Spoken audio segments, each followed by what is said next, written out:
ကိုကဲမြန်မာနိုင်ငံမှာပြည်သူတွေဟာပန်တွေကိုမယုံကြည်တော့ဘဲနဲ့မိမိတို့ရဲ့စုဆောင်းငွေတွေကိုပန်ကနေထုတ်ပြီးတော့ရွှေတွေဒေါ်လာတွေအိမ်ချမ်းမြေတွေအဖြစ်အလူရက်ပြောင်းလဲတင်စီနေကြတာကိုမြင်တွေ့နေရမှာတူးချင်းစီအတွက်တော့ဒါဟာကိုပိုက်ဆံကိုတန်ဖိုးမကြအောင်ကာကွယ်တာဖြစ်ပေမဲ့တကယ်တမ်း macro စီးပွားရေးရှုထောင့်ကနေကြည့်လိုက်မယ်ဆိုရင်တော့ဒါဟာတိုင်းပြည်ရဲ့စီးပွားရေး engine ကိုရက်တန့်သွားစေတဲ့အဓိကအကြောင်းရင်းဖြစ်နေပါတယ်ဒီကနေ့ EJU Economics Chapter 2ကနေတစ်ဆင့်စီးပွားရေးလည်ပတ်မှုယန္တရားဆိုတဲ့ Economic Circulation သဘောတရားတွေနဲ့မြန်မာပန်စနစ်အကျက်တဲတွေကိုဗျူဟာချက်ကြောင့်ခွဲခြမ်းစိတ်ပြဆွေးနွေးသွားပါမယ်အားလုံးပဲမင်္ဂလာပါဒေါက်တာစာရဲ့ဒီ Japan Lens စီစဉ်ကနေကြိုဆိုပါရစေတိုင်းပြည်တစ်ပြည်ရဲ့စီးပွားရေးလည်ပတ်မှုဆိုတဲ့economic circulation ကိုနားလည်ဖို့ဆိုလို့ရှိရင်အတိက layer 3အုပ်စုကိုသိရပါမယ်။အဲ့ဒါတွေကတော့နံပါတ်1ကတော့အိမ်ထောင်စုဆိုတဲ့ household ဖြစ်ပါတယ်။နံပါတ်2ကတော့လုပ်ငန်းရှင်များဆိုတဲ့ corporations နဲ့နံပါတ်3ကတော့အစိုးရဆိုတဲ့ government တွေဖြစ်ပါတယ်။ EJU ရဲ့ theory ရဆိုလို့ရှိရင်အိမ်ထောင်စုတွေကသူတို့ရလာတဲ့ဝင်ငွေတွေကိုမသုံးဘဲနဲ့ခြံထားတာကိုစုဆောင်းငွေ saving လို့ခေါ်ပါတယ်။အဲ့ဒီစုဆောင်းငွေတွေကိုအိမ်မှာဒီတိုင်းထားလို့ရှိရင်အသေးဖြစ်သွားမှာပါ။ဒါကို debt capital လို့ခေါ်ပါတယ်။အဲ့ဒါကြောင့်ဘဏ်တွေမှာသွားအနံကြပါတယ်။အဲ့ဒီခါမှာ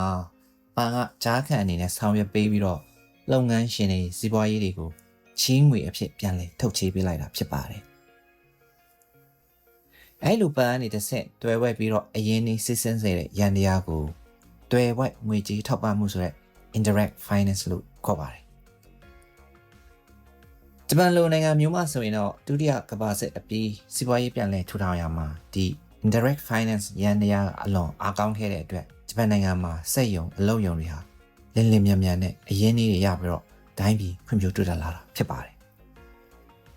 ဒါပေမဲ့မြန်မာနိုင်ငံရဲ့လက်တွေ့မြေပြင်ကိုကြည့်လိုက်မယ်ဆိုလို့ရှိရင်2021ခုနှစ်နိုင်ငံရေးအကြက်တဲနောက်ဆက်တွဲအနေနဲ့စစ်ဖက်အုပ်ချုပ်ရေးရန်တွေအောက်မှာပန်စနစ်အပေါ်ပြည်သူတွေရဲ့ယုံကြည်မှုဆိုတဲ့ public trust ဟာလုံးဝပြိုကျသွားခဲ့တာလူတိုင်းသိပါတယ်။အဲကြောင့်ဘဏ်နေငွေထုတ်ဖို့ခက်ခဲတာတွေမူဝါဒအပြောင်းလဲမြန်ဆန်လာတဲ့ကြောင့်ပြည်သူတွေကငွေတွေကိုပန်မှာမထားရကြတော့ပါ။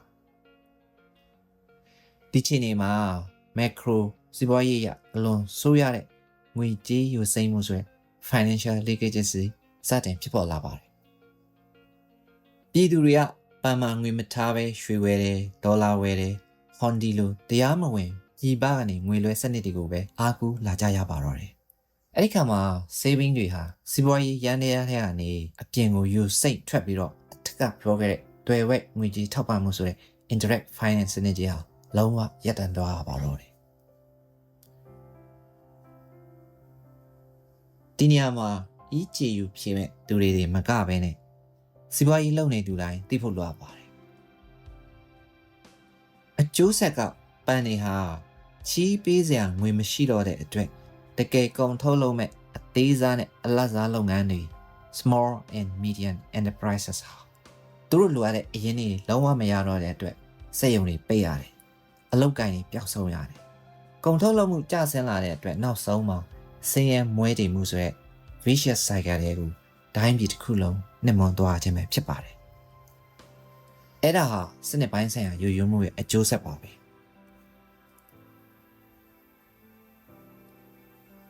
ဒီတဘောတရားတွေကို EJU ဇာတ်မှာဘယ်လိုလက်တွေ့မေးမြန်းထားလဲဆိုတာကို EJU 2018 section 2ကမေးခွန်းဟောင်းတစ်ခုနဲ့တွဲပြီးတော့လေ့လာကြည့်အောင်။မေးခွန်းကဘာပေးထားလဲဆိုလို့ရှိရင် which of the following statement correctly explain indirect finance in the economic circulation ဆိုပြီးတော့ပေးထားပါတယ်။နံပါတ်1ကပါပေးထားလဲဆိုလို့ရှိရင် corporation raising funds by issuing new share to public နံပါတ်2က a corporation raising fund by issuing corporate bonds in the financial market နံပါတ်3က corporate borrowing fund from the commercial bank which collected saving from the household Number 4 cooperating using its own retained earning for new investments ဆိုတော့ဒီခုပေးထားပါတယ်။ကဲဒီမေးခွန်းရဲ့ analytical logic စင်ကျင်ဆုံးဖြတ်မှုကိုကြည့်ကြအောင်အစုရှယ်ယာတွေငွေတိုက်စာချုပ်တွေကထုတ်ဝေပြီးပြည်သူတွေစီကနေအရင်နေ့တိုက်ရရှာတာဟာ direct finance ဖြစ်ပါတယ်အဲ့ဒါကြောင့်အဖြစ်1နဲ့2ဟာလုံးဝမှားပါတယ်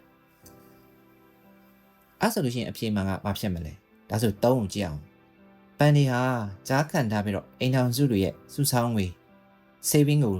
လုပ်ငန်းရှင်တာကြီးငွေဖြစ်လွယ်ပြောင်းပေးမှတာ indirect finance ဖြစ်ပါတယ်ဒါဆိုလို့ရှိရင်နံပါတ်3ကကျွန်တော်တို့လိုချင်တဲ့အဖြေကွက်တစ်ဖြစ်ပါတယ်ကျွန်တော်တို့အပေါ်မှာဆွေးနွေးခဲ့တဲ့အတိုင်းပဲမြန်မာနိုင်ငံမှာပန်စနစ်တွေပြိုလဲသွားတဲ့အခါမှာအဲ့ဒီနံပါတ်3ဆိုတဲ့ရန်ရာကြီးတစ်ခုလုံးရပ်တန့်သွားပြီးတော့ SME တွေပြိုကျခဲ့ရတာဖြစ်ပါတယ်ဒါကြောင့် theory ကိုကြက်ရုံတွေမကပဲမြေပြင်အခြေအနေပါချိတ်ဆက်နားလည်ဖို့အလွန်ရေးကြည့်ပါတယ်ချုပ်အားဖြင့်ပြောရမယ်ဆိုလို့ရှိရင်တိုင်းပြည်ရဲ့စီးပွားရေးဆိုတာအမိန့်အာဏာနဲ့အသက်သွင်းလို့မရပါဘူးပြည်သူလူထုရဲ့ယုံကြည်မှုဆိုတဲ့ public trust နဲ့လက်ပတ်ရတဲ့ရန်ရာတွေဖြစ်ပါတယ်ဒီလိုငွေကြေးယူစိမ်းမှုတွေဖြစ်နေတဲ့အခင်းကျင်းမှာစနစ်တိဆောက်သူလူငယ်တွေအနေနဲ့ကိုယ့်ရဲ့တနာဥစ္စာတွေကိုပြည်ကျွင်းမှာပိတ်လောင်နေမယ့်အစားဆိုလိုချင်တာကကိုယ့်ရဲ့ human resource development ကိုဆိုလိုချင်တာဖြစ်ပါတယ်ဂျပန်နိုင်ငံရဲ့ Max Scholar လိုမျိုးနေစားလိုခိုင်မာတဲ့ရန်ရာတွေကနေတစ်ဆင့်ကမ္ဘာလုံးဆိုင်ရာ global portfolio အဖြစ်တိဆောက်ပြီးတော့ view ကြကြဖောက်ထွက်ကြဖို့အကြံပြုလိုပါတယ်ဒီချက်တွေကိုနက်နဲလေးလာနိုင်ဖို့ဆိုလို့ရှိရင်ဒီကနေ့သင်ခန်းစာရဲ့ actionable policy brief master PDF ကို description မှာအခမဲ့ download ရယူနိုင်ပါတယ် view ဟာမြောက်တွေးခံနိုင်ဖို့ဆိုလို့ရှိရင်ဒီ Japan Lens ကို subscribe လုပ်ထားပါ see differently think strategically ဖြစ်ပါတယ်နောက်ဗီဒီယိုမှာပြန်လည်တွေ့ကြပါမယ်ကျွန်တော်ဒေါက်တာဆိုင်ပါ